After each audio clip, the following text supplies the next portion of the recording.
야고보서를 처음 시작할 즈음에 제가 이런 말씀드린 적이 있습니다. 야고보서 1장은 야고보서 전체의 내용을 같이 다 섞어놓은 그런 것이다 라고 이야기했을 때에 그 야고보서의 1장에 있던 내용 중에 오늘 말씀이 등장합니다. 어디 등장하냐면 1장 26절입니다. 한번 같이 보시면 누구든지 스스로 경건하다 생각하며 자기 혀를 제갈 물리지 아니하고 자기 마음을 속이면 이 사람의 경건은 헛것이라 라고 말씀합니다. 그러니까 26절에 따르면 혀를 잘 다스리지 않으면 자신의 마음을 속이는 것이라고 이야기를 하고 있죠.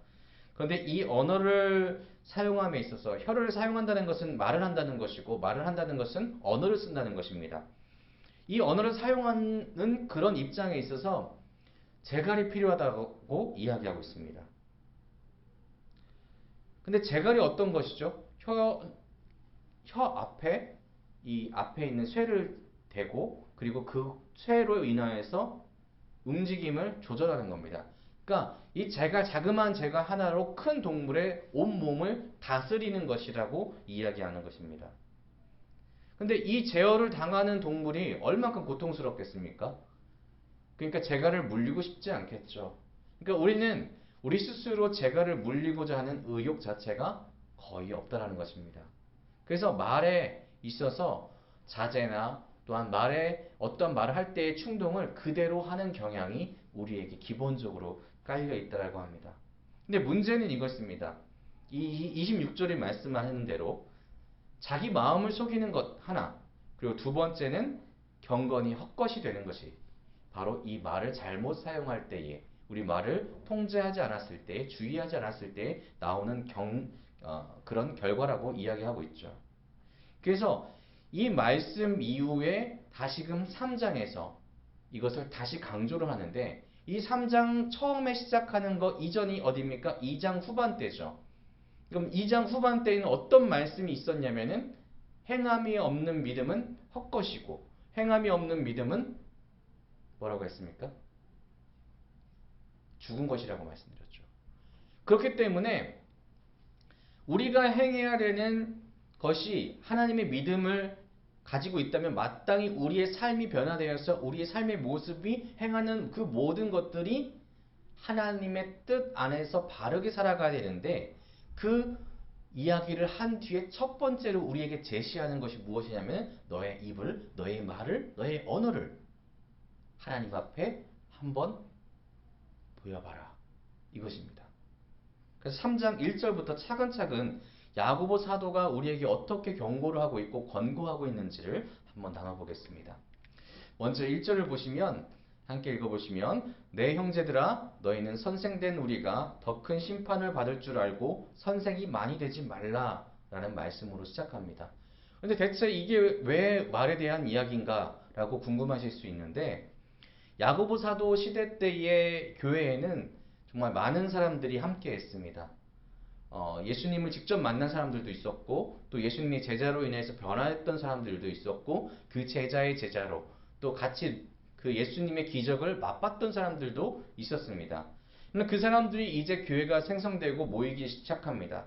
그리고 그만큼 성령님의 역사도 직접적으로 이루어졌던 때가 바로 이 초대교회인데 이 초대교회 안에는 많은 직책이 있었죠. 근데 그 중에서 정말로 인기가 많은 직책이 하나 있었습니다. 뭐냐면 오늘 말씀대로 선생입니다. 뭐 지금 말로 하면 교사가 될 수 있죠. 이게 헬라어로 말씀을 드리자면은 디다스칼로이라는 그런 헬라어인데 뜻이 이겁니다. 가르치는 자 그리고 말씀을 전하는 자라고 이야기합니다. 근데 말씀을 가르치거나 전달한다라는 것은 무슨 의미를 가지고 있냐면 하나님의 말씀에 그리스도의 말씀에 정통한 자 권위가 있는 겁니다. 그리고 말씀은 전하는 자가 어디 숨어서 골방에 들어가서 있는 경우 봐보셨습니까? 아니죠. 회당이나 높은 곳에 올라가서 주의 말씀을 복음을 선포하는 그런 자리에 서게 됩니다. 그러니까 많은 사람들이 이렇게 유명해질 수도 있고 뚜렷하게 내가 뭔가 직책을 맡고 있다는 것을 보여줄 수 있는 이 선생의 지원을 굉장히 많이 한 겁니다. 누구나 조금이라도 하나님의 말씀을 알고 있다. 내가 조금이라도 그리스도의 복음에 대해서 알고 있다는 사람들이 자기 스스로도 나는 선생이니 나의 말을 들으십시오. 이렇게 나오는 상황이었다는 것입니다. 그러니까 말을 얼만큼 많이 쏟아내겠습니까? 내가 이만큼 알아. 근데 문제는 뭐라고요? 이 사람들이 완전히 온전히 그리스도에 대해서 알고 하는 것이 아니라 그 직책에 따른 유명세를 따르기 위해서 내가 좀 더 돋보이기 위해서 선생을 하는 경우가 많이 있었다는 것입니다.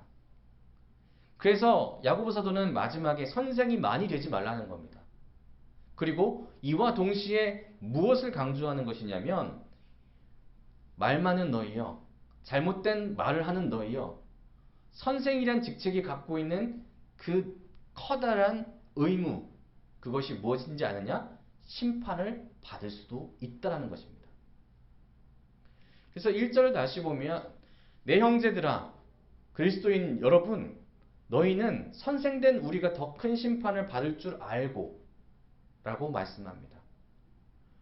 하나님의 말씀을 전하는 자, 지금 시대로 말하자면 목사가 될 수 있고 전도사가 될 수도 있고 그리고 가끔 이렇게 올라오셔서 말씀하시는 우리 장로님들이 될 수도 있습니다. 그런데 실제로는 이 시대의 선생은 누군지 아십니까? 모든 성도를 뜻하는 것입니다. 여러분 복음 전하시죠? 근데 복음을 전하는 데 있어서 예수님께서 마지막에 명령하신 것이 무엇입니까? 가르쳐 지키게 하라. 목사에게 주어진 것이 아니라, 장로에게 주어진 것이 아니라, 전도사에게 주어진 것이 아니라, 권사에게 주어진 것이 아니라 모든 성도에게 주어진 것이 가르쳐 지키게 하라는 것입니다. 그렇기 때문에 우리 모두는 하나님의 복음을 들고 그것을 가르쳐 지키게 만들 수 있는 선생이 되는데, 이 선생한테 무엇이 무서운 것이냐? 하나님의 복음을 잘못 전하는 것이 문제가 된다는 것입니다.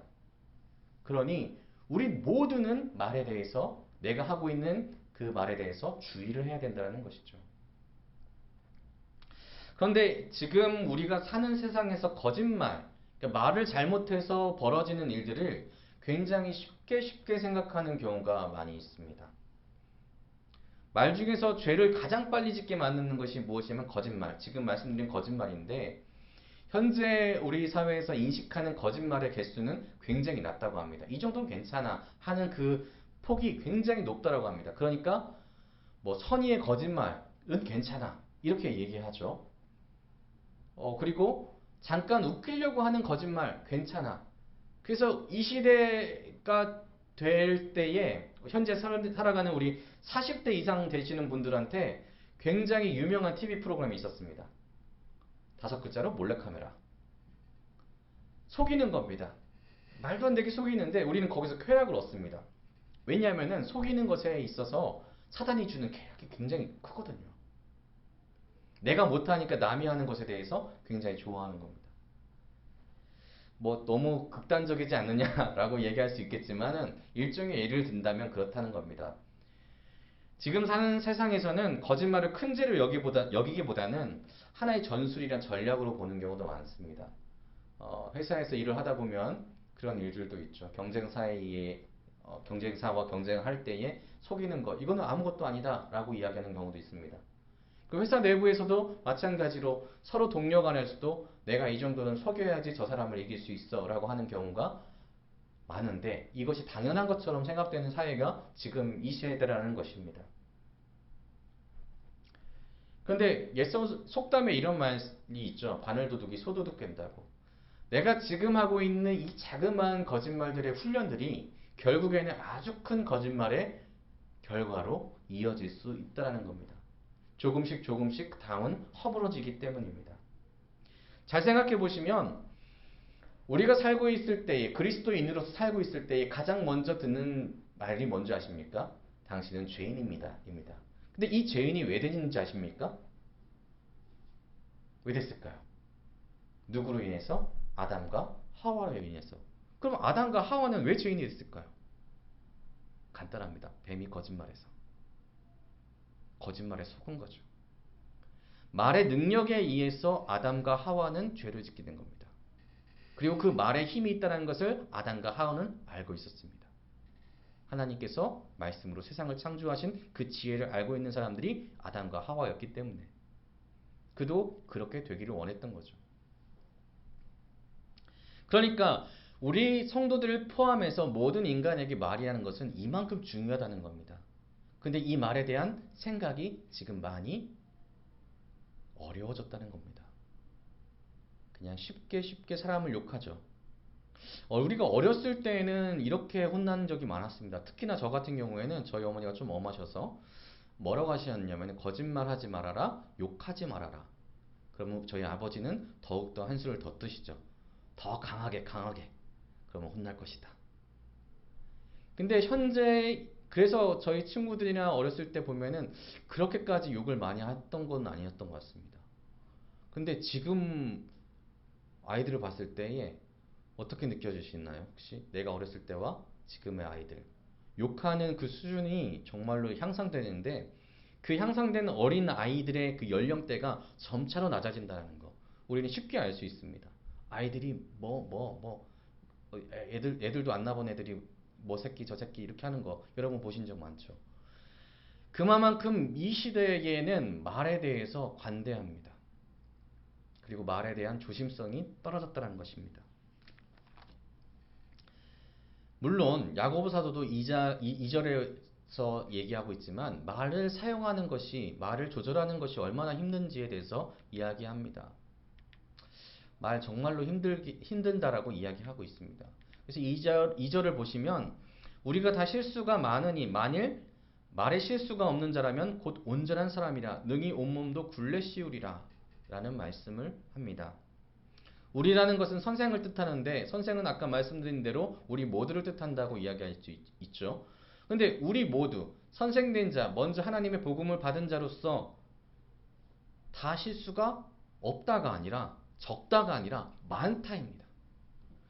우리도 여전히 말에 실수를 하고 있습니다. 그런데 거짓을 얘기하는 사람도 있었는데 자기가 돋보이려고 하는 선생들은 뭐라고 이야기하면 자신 있게 이야기합니다. 내 말만 진리다. 이 사람들은 자기 스스로가 온전하다고 생각한 거죠. 그래서 이렇게 이야기하는 겁니다. 만일 실수가 없는 자라면 온전한 사람일진데 네가 온전한 사람이냐. 근데 이 실수라는 단어가 어떤 단어냐면은 헬라어로는 푸타이오라는 원어고 그 다음에 여기서 직접적으로 사용된 거는 푸타이오멘입니다. 근데 무슨 뜻이냐? 걸려서 비틀거리다. 걸려서 넘어지다라는 것을 의미합니다.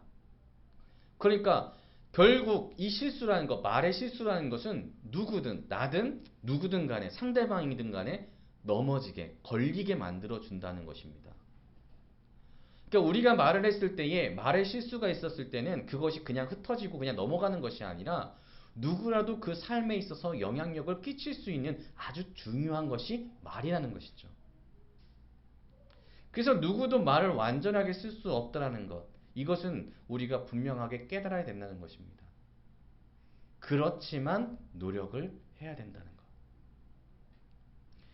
누군가 자신 있게 나의 삶이 내가 주님 뜻대로 잘 살아가고 있어. 완벽하다라고 얘기한다면 그 사람은 경계하십시오.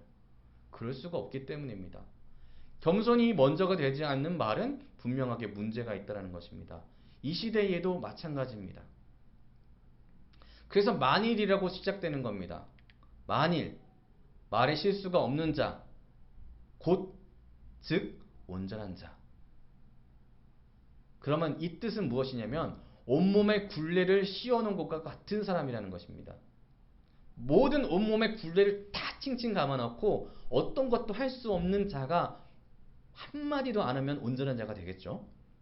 그런 사람과 동일할 정도로 이건 불가능하다는 겁니다. 그렇다면 우리는 말에 실수를 하는 사람이겠죠. 그런데 그 실수를 줄이는 것이 그리스도인이라는 것입니다.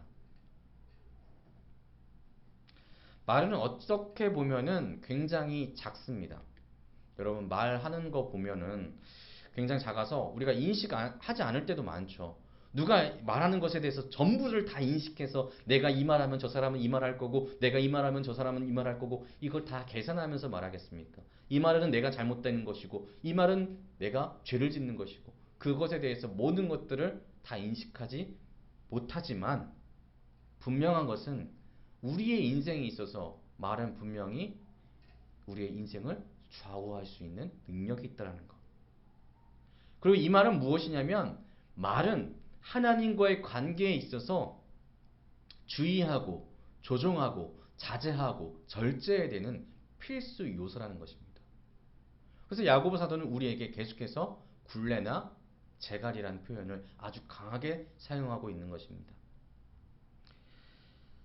말이 인생에 어떠한 역할을 하는지 야고보 사도는 3절과 4절을 통해서 우리에게 알려주고 있는데 3절에 우리가 말들의 입에 재갈 물리는 것은 우리에게 순종하게 하려고 그 온몸을 제어하는 것이라.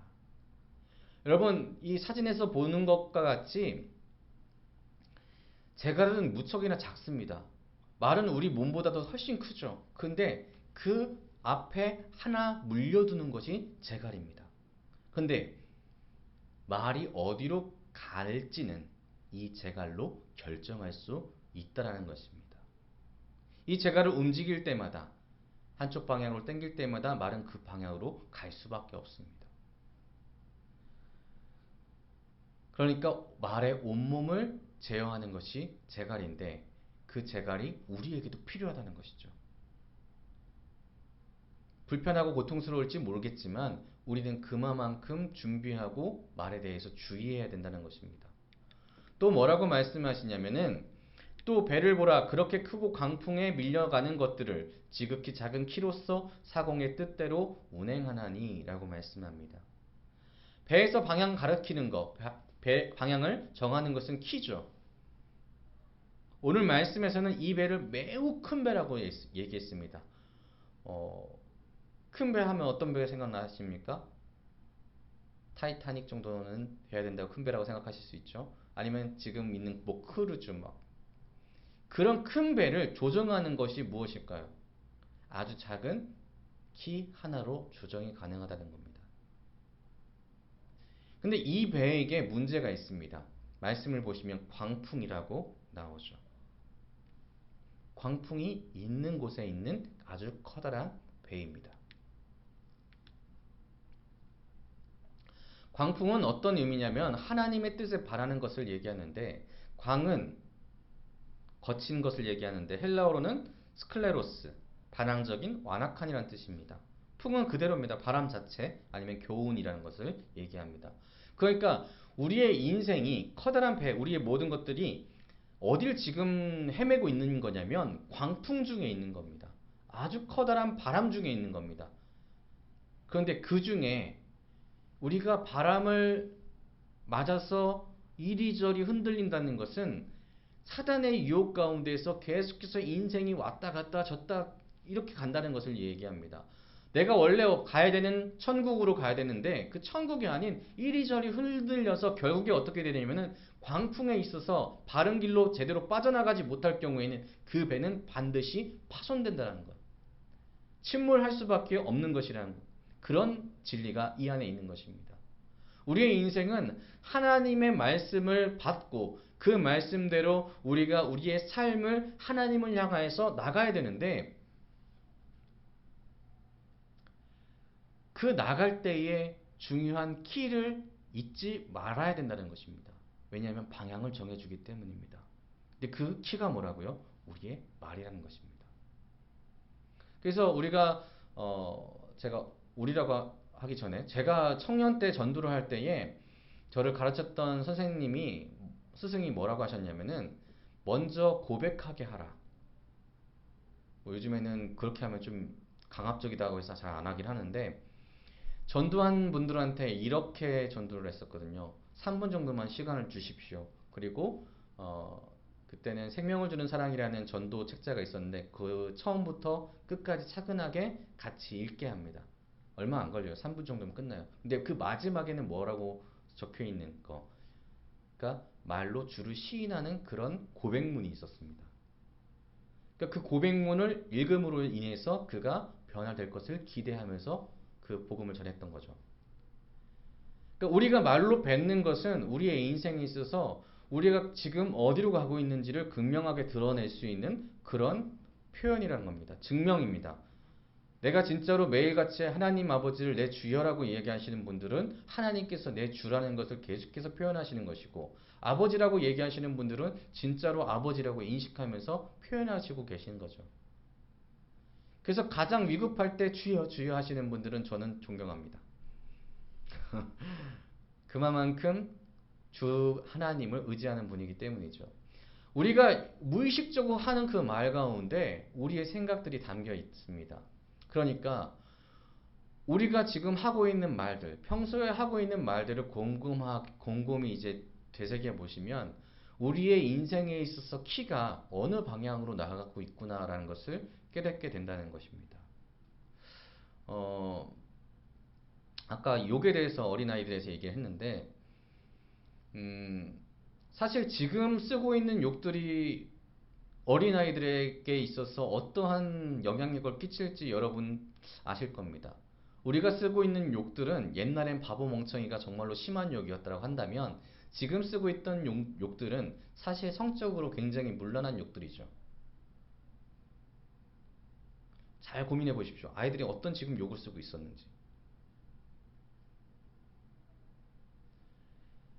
강단에서는 하기 좀 힘든 욕들이 있죠. 그러나 그 표현의 원래 뜻을 생각해 본다면 이 모든 것들은 창기가 아니면 그들이 사용되어져야 되는 그런 욕들을 지금 아이들이 하고 있다는 겁니다.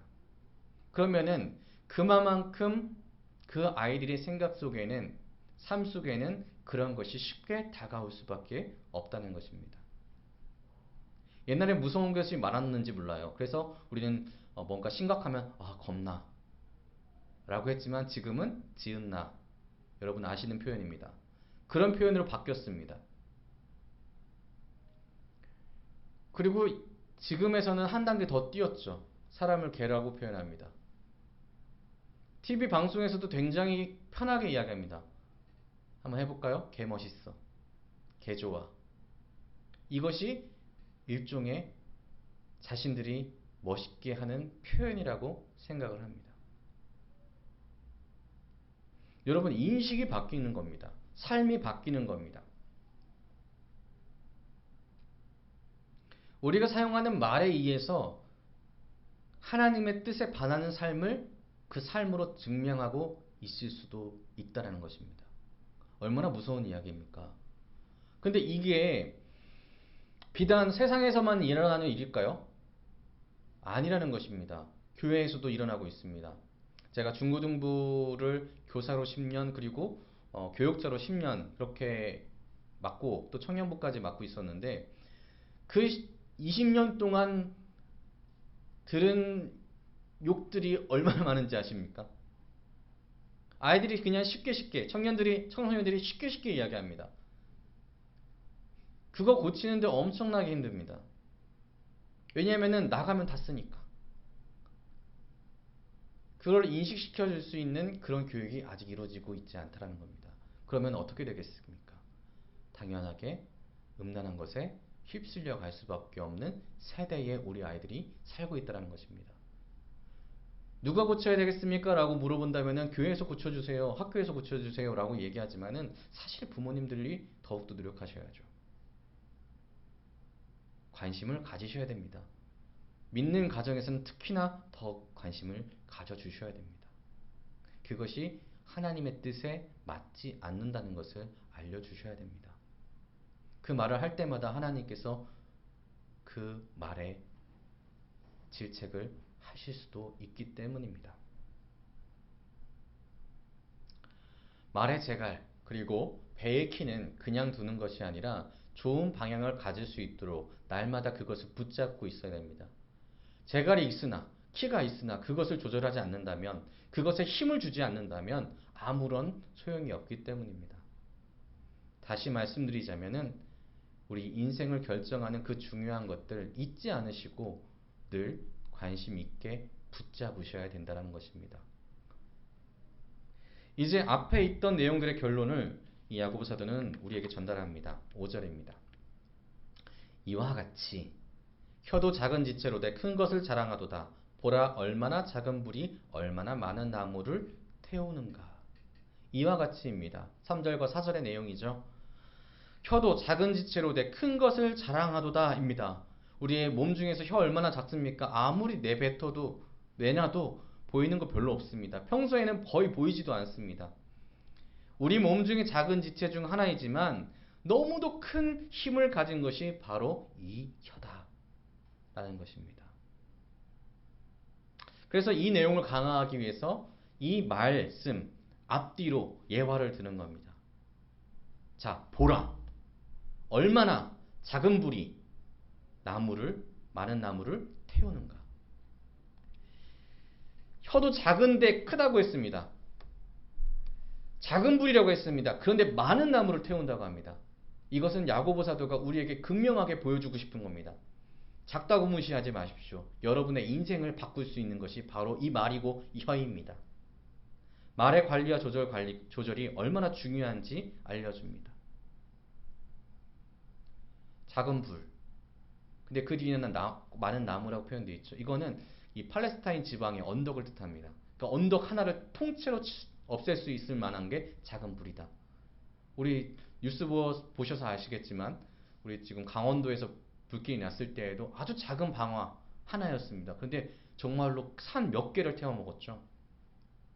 그 정도로 강력한 힘을 가지고 있는 것이 바로 이 혀에서 나오는 말이라는 것입니다. 그래서 6절을 보시면은 이렇게 표현하고 있습니다. 혀는 곧 불이요 불의의 세계라. 혀는 우리 지체 중에서 온몸을 더럽히고 삶의 수레바퀴를 불사르느니 그 사르는 것이 지옥불에서 나느니라 라고 말씀합니다. 혀는 불, 태우는 것입니다. 그리고 혀는 불의의 세계라고 이야기합니다. 정말로 말하는 것이 잘못됐다는 것이 아닙니다. 여러분, 야고보 사도가 그만큼 여러분에게 강조하는 것입니다. 말을 주의하라는 겁니다.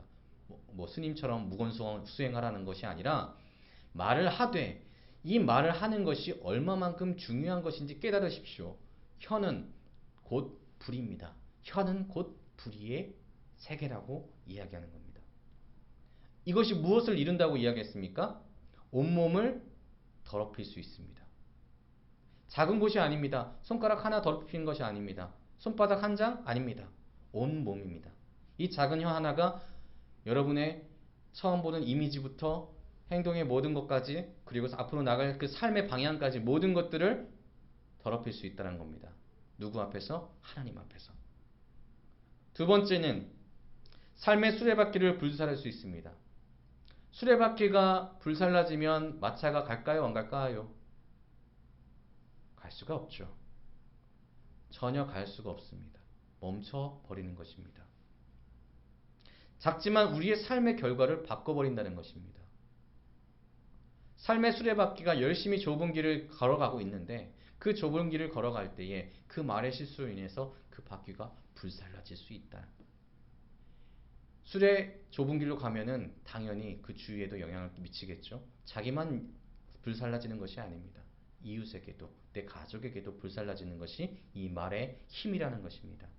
근데 이 사르는 것이 어디서부터 온다라고 말씀하고 있냐면 지옥에서부터 온다라고 이야기했습니다.